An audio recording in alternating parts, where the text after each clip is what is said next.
Untuk mengetahui apa saja indikator yang membuktikan bahwa Wapres Gibran Rakabuming Raka adalah Wapres terbaik, saat ini kita sudah bergabung dengan politisi PSI, Ade Armando, dan Direktur Eksekutif Lingkar Madani, Ray Rangkuti. Selamat sore, Bang Ade, Bang Ray. Sore. Saya ke Bang Ade dulu. Saya sama Mas Ade batiknya hampir sama warnanya ya. Batiknya sama, kompak kayaknya hari ini ya. Kalau gitu saya ke Bang Ade dulu ya. Nasionalis ini. Oke, baik. Bang Ade, pertanyaannya gini. Apa indikator utama yang membuat seorang Ade Armando menilai kalau Gibran adalah Wapres terbaik Republik Indonesia? Ya, saya berusaha menjawab dengan secepat-cepatnya, sesingkat-singkatnya ya. Jadi kira-kira tuh begini. Sebetulnya kalau nggak salah konteks pembicaraannya adalah mengenai apakah apa yang dilakukan oleh Jokowi gitu ya selama ini saat ini adalah bagian dari, atau PSI sendiri selama ini adalah bagian dari upaya untuk mengangkat ya Mas Gibran ke depan gitu ya. Itu konteks pembicaraannya. Nah, dalam hal itu saya mengatakan bahwa berbeda barangkali dengan ungkapan para jenderal itu, para jenderal purnawirawan yang mengatakan bahwa Gibran itu harus dimakzulkan ya, walaupun baru 7 bulan dia sudah harus dimakzulkan. Dan itu kan juga mendapat dukungan dari banyak pihak ya, bahwa ini adalah seorang wakil presiden yang tidak berkualitas, yang tidak memiliki kapasitas, dan karena itu ini berbahaya. Apalagi bahkan ada analisis tentang bagaimana kalau sampai Pak Prabowo meninggal ya, maka yang akan menjadi penggantinya bagi Gibran. Hal-hal semacam itu kan sering kita dengar ya. Itu saya berusaha katakan bahwa ya jangan seskeptis itu dong, jangan senegatif itu. Kalau dalam pandangan saya, Gibran ini adalah orang yang sangat bisa kita harapkan untuk kedepannya ya, tidak sebagai presiden 2029, tapi dia adalah orang yang tidak perlu buru-buru hanya karena 7 bulan ini tanpa sebetulnya ada indikator yang cukup juga, kemudian dikatakan harus dimakzulkan. Karena dalam pandangan saya, supaya lengkap dulu nih ya, dalam pandangan saya justru Gibran ini melakukan banyak hal yang selama ini justru tidak dilakukan oleh para wakil presiden sebelumnya. Seperti apa Bang? Seperti apa yang dilakukan oleh Wapres Gibran yang tidak pernah dilakukan oleh Wapres sebelumnya? Oke, kita lihat Wapres sebelumnya selama itu tuh lebih ditempatkan sebagai pelengkap ya. Jadi kayak ban serep, ketika presidennya meninggal atau sakit atau berhalangan, dia yang menggantikannya. Ini udah berlangsung sejak dulu ya, sejak zaman Orde Baru ya, walaupun barangkali banyak wakil presiden itu yang terkemuka ya, contohnya paling gampang adalah ada Tri Sutrisno, ada Sudarmono, ada Malik ya, tapi waktu itu mereka sebetulnya lebih sebagai pelengkap. Di masa reformasi ini pun paling-paling yang kita lihat agak lebih menonjol dari yang lainnya adalah Pak Budiono ya. Tapi Pak Budiono ini kan orang yang senyap ya, kita tidak lihat dia.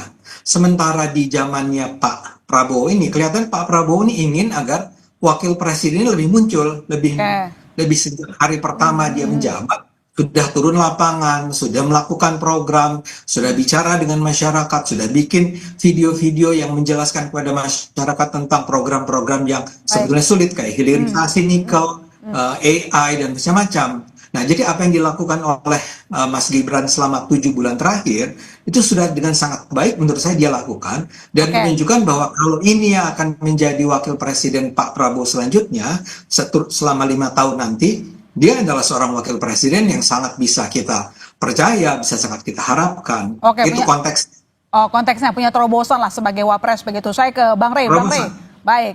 Bang Ray, kalau menurut Bang Ray sendiri, respon Abang gimana? 7 bulan menjabat, bahkan sebenarnya jarang memberikan statement, tapi dinilai sebagai Wapres terbaik. Abang setuju atau enggak? Iya, kalau dari sudut Bang Ade Armando, saya kira bukan hanya terbaik sepanjang sejarah Indonesia, bahkan bisa terbaik sepanjang sejarah Asia Tenggara, Asia, bahkan mungkin dunia ya. Kan tinggal disebut-sebut aja begitu ya kan, bahwa Gibran ini adalah wakil presiden terbaik bukan hanya di Asia, di Indonesia, mungkin Asia Tenggara, Asia atau bahkan mungkin dunia. Lihat kiprahnya, lihat usianya, ya, melihat tampilannya macam-macam. Kalau itu yang jadi alat ukur. Jadi tentu kalau konteks itu Pak Bung Ade Armando ya nggak salah. Bahkan menurut saya, waduh kecil banget ya, cuma sepanjang sejarah Indonesia, kenapa nggak disebutin Asia Tenggara, Asia bahkan dunia gitu loh sekalian. Jadi Bang Rey skeptis nih. Bukan skeptis. Tapi Gimana lagi menjelaskannya bahwa Gibran itu presiden terbaik ya dalam sejarah. Tapi saya kira tadi penjelasan Bung Ade Armando itu seperti meralat ya, atau setidaknya meluruskan persepsi publik terhadap apa yang beliau ucapkan sebelumnya. Bahwa yang dimaksud itu tidaklah seperti hitam putih begitu, kira-kira begitulah. Nah, tapi penjelasan itu juga saya menangkapnya, sebetulnya pemilihan Bung Ade Armando itu lebih banyak berdimensi politiknya gitu ya, ketimbang misalnya berdimensi objektivitas akademiknya. Gitu. Nah, kalau pandangnya politik ya itu yang saya sebut kenapa sih tanggung-tanggung, bilang aja sekalian wapres terbaik di dunia gitu, juga politik ya. Gimana? Tapi kalau pertimbangan akademik objektif ya tentu kita bisa berdebat lebih panjang sebelum sampai pada kesimpulan bahwa Gibran itu adalah wakil presiden terbaik di Indonesia saat ini. Kalau tadi misalnya Bung Ade menyebut ya, dibandingkan dengan katakanlah wakil presiden yang sebelumnya, saya kira juga kategori-kategori itu tidak sepenuhnya bisa diiyakan gitu ya. Di zamannya Bung Hatta dulu misalnya pernah mengeluarkan surat maklumat X ya, yang bahkan itu menjadi tonggak dari rencana untuk melaksanakan pemilu tahun 49 tahun 46 kan saat itu gitu ya. Lalu kita mengenal ada Sultan Hamengkubuwono ya kan, ada kita mengenal tadi disebutkan ada Malik yang kita tahu dulu dengan jargon semua hal bisa diselesaikan kan, semua hal ada jalan gitu. Itu terkenal sekali dari ada Malik saat itu gitu ya, sehingga sebagai wakil presiden beliau sangat ikonik gitu ya. Lalu di zamannya reformasi ini ya selain Pak Budiono tadi disampaikan oleh Bung Ade, kita tahu juga JK ya salah satu wakil presiden yang dianggap yaitu banyak melakukan terobosan-terobosan di dalam pemerintahan selama beliau yang jadi belum apple to apple sama wapres kita yang sekarang gitu, Bang Rey? Enggak, kalau saya mengatakan tadi sudut pandangnya dari mana gitu. Kalau sudut pandangnya dari politik, yaitu tadi jangan tanggung-tanggung dong, nggak usah Indonesia, dunia sekalian gitu maksud saya. Gitu. Baik. Tapi kalau sudut pandangnya objektif, ya kita berdiskusi panjang dulu deh sebelum sampai pada kesimpulan bahwa Gibran ini adalah wakil presiden terbaik. Ya, Bang Ade, jadi Indonesia. Gitu. Baik, jadi Bang Ade, ini pujiannya dilontarkan objektif atau kepentingan politis saja seperti dibilang sama Bang Rey? Ya kalau saya objektif lah ya. Objektif. Saya kita ngobrol panjang lebar ya tentang ini. Karena menurut saya gini, ya misalnya saja tadi disebut beberapa nama saja lah ya. Pertama Bung Hatta ya. Bung Hatta itu kita harus ingat bahwa dia itu sebetulnya nggak lama sesudah dia diangkat menjadi wapres itu ya. Indonesia itu masuk ke dalam sistem demokrasi parlementer. Jadi yang memimpin Indonesia waktu itu adalah seorang Perdana Menteri yang berganti-ganti sampai tahun 56 ya. Dan ketika itu kita baca semua teks dikatakan bahwa ketika itu tuh Pak Bung Karno sama Bung Hatta itu lebih sebagai simbol. Dan itu yang menyebabkan, dan belakangan Bung Hatta memang menyatakan dia mengundurkan diri aja deh dari posisi wakil presiden. Kemudian juga kalau dikatakan misalnya yaitu semua wakilnya Soeharto. Menurut saya semua wakil Soeharto itu tidak berdaya apa-apa di hadapan seorang pemerintah, seorang presiden yang sangat otoriter seperti Soeharto ya. Bahkan itu yang menyebabkan Sultan Hamengkubuwono nggak mau lagi menjadi wakil presiden karena menurut dia nggak bisa apa-apa berhadapan dengan Soeharto. Soeharto ini sudah semakin lama semakin korup menurut pikiran dia ya. Nah kemudian barangkali, saya mau kutip juga nih apa yang disebut oleh Denny Siregar ya di dalam Twitternya yang X-nya itu yang kemudian viral itu. Dia bilang sama, wah kayaknya dia melihat saya tidak melihat atau saya berpandangan Gibran itu lebih berkualitas daripada Bung Hatta dan B.J. Habibie. Saya bilang sekarang bahwa gini loh ya, yang namanya Bung Hatta itu memang kebetulan dia menjadi seorang wakil presiden di masa pemerintahannya adalah parlementer, dan parlementer itu yang berkuasanya adalah Perdana Menteri. Sementara B.J. Habibie itu hanya menjadi wakil presiden selama 2 bulan Oke. menjelang kejatuhannya menjelang kejatuhannya Soeharto. Jadi menurut saya konteks itu harus dibaca dong ya.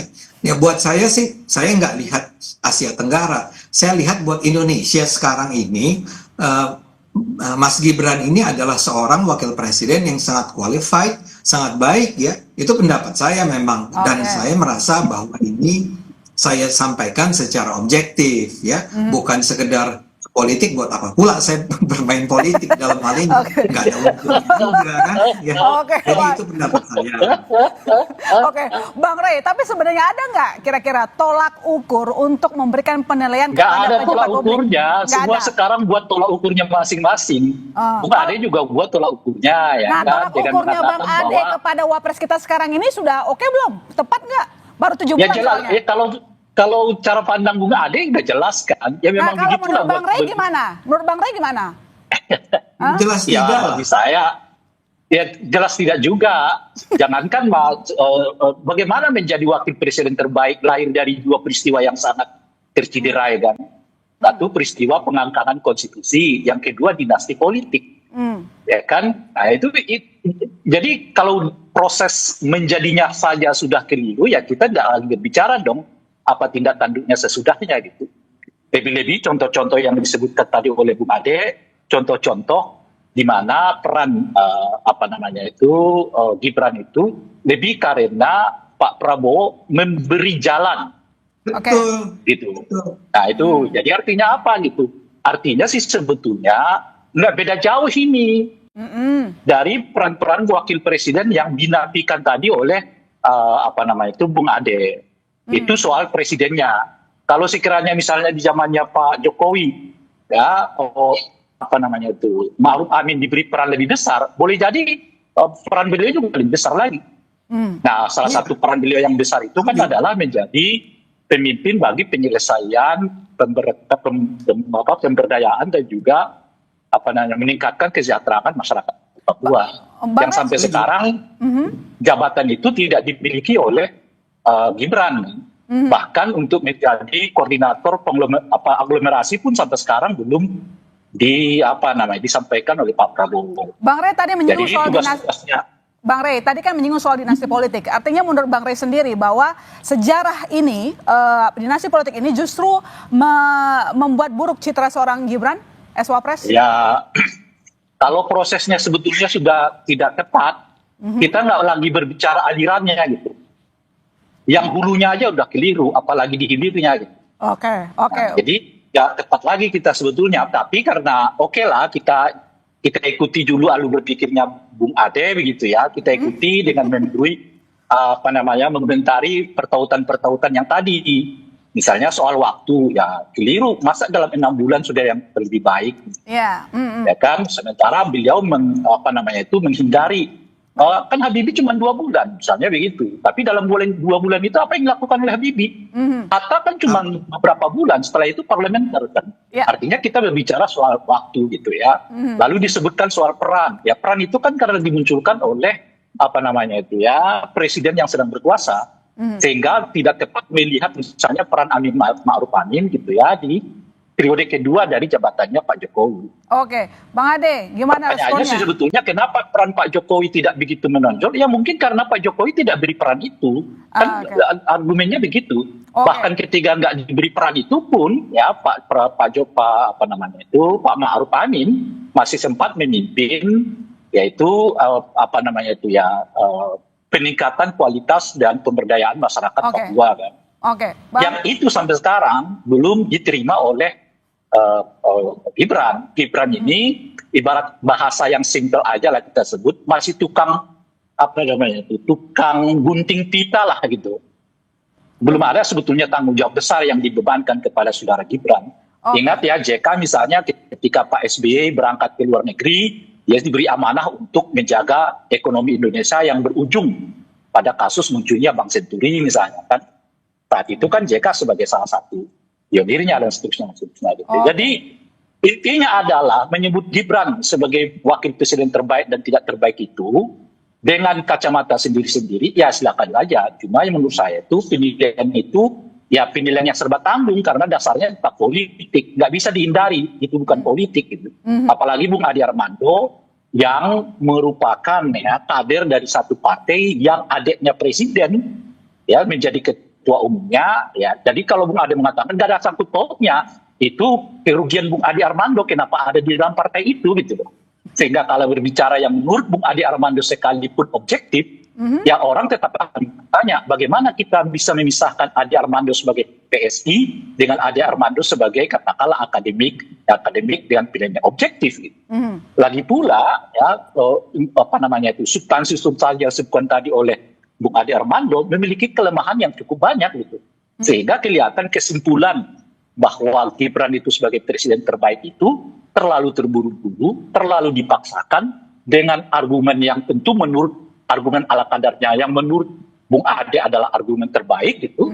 Dan oleh karena itu saya mengatakan jangan tanggung Bung Ade, kenapa cuma Indonesia? Sebut aja sekaligus dunia gitu loh. Oke, baik. Bang Ade gimana nih? Punya pandangan yang sangat berbeda dengan Bang Ade kalau Bang Reda mengatakan bahwa cuma tukang gunting pita katanya. Pertanyaannya kenapa sih baru 7 bulan menjawab Bang Ade langsung bilang bahwa ini wapres terbaik Republik Indonesia?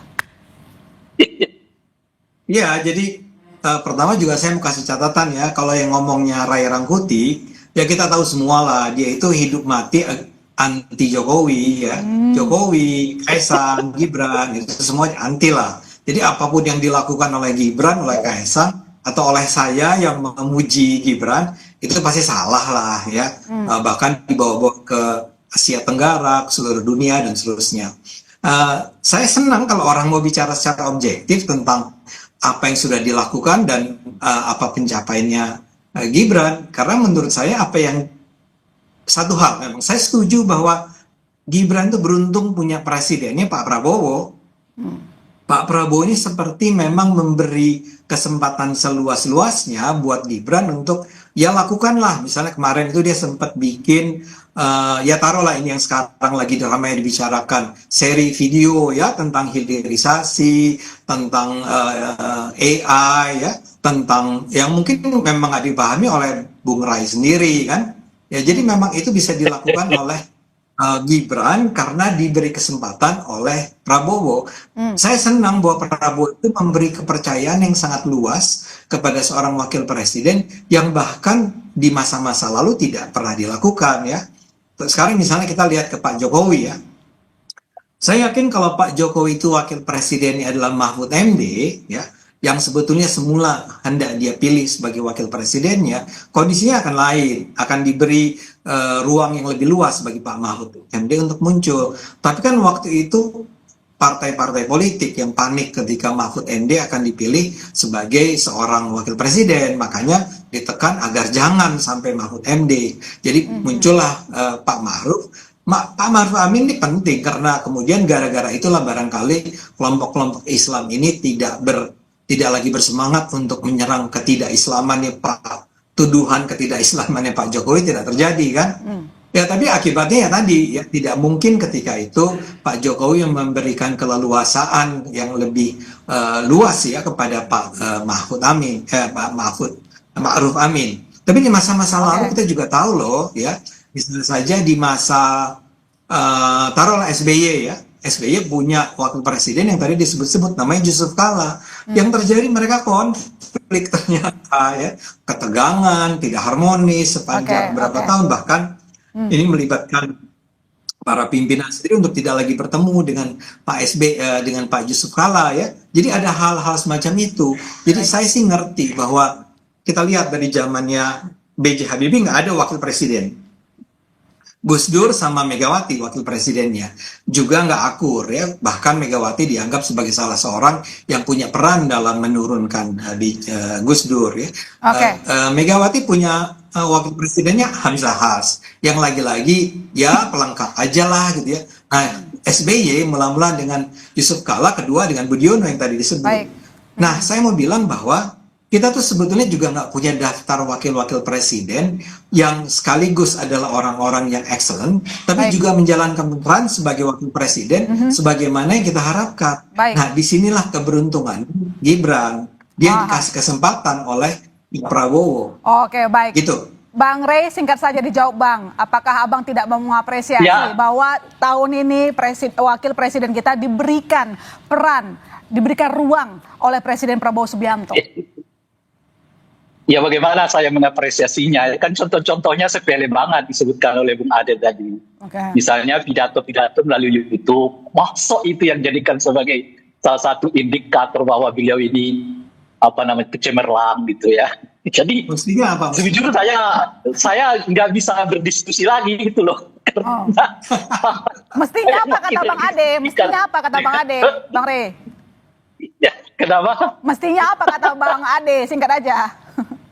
Itu makanya saya kok kagum sekali Bung Ade. Kenapa sih nggak dipromosikan saja beliau ini menjadi wakil presiden terbaik di seluruh dunia? Oke, Bang. Contohnya apa? Pidato melalui YouTube gitu ya kan. Terus diberi kesempatan kepada Pak Prabowo, nggak pernah ada konflik dengan presiden. Itu lalu apalagi kemarin ke Karo pidato soal hilirisasi menyan gitu ya kan. Apalagi gitu ya. Nah itu contoh-contoh yang paling the best menurut Pak Bung Ade Armando. Oleh karena itu beliau layak dicalonkan sebagai calon wakil presiden terbaik sepanjang sejarah di dunia. Kan kira-kira begitu. Jangan tanggung-tanggung lah kalau mau banding-bandingan. Kita sudahi jangan Indonesia dialog kita gitu ini karena kalau saya perpanjang makin panjang diskusi kita. Terima kasih Bang Ade, terima kasih Bang Rey. Pokoknya urusan menyan menjadikan beliau jadi wakil presiden terbaik itu aja lah. Wah, terima kasih telah bergabung di Sapa Indonesia Malam.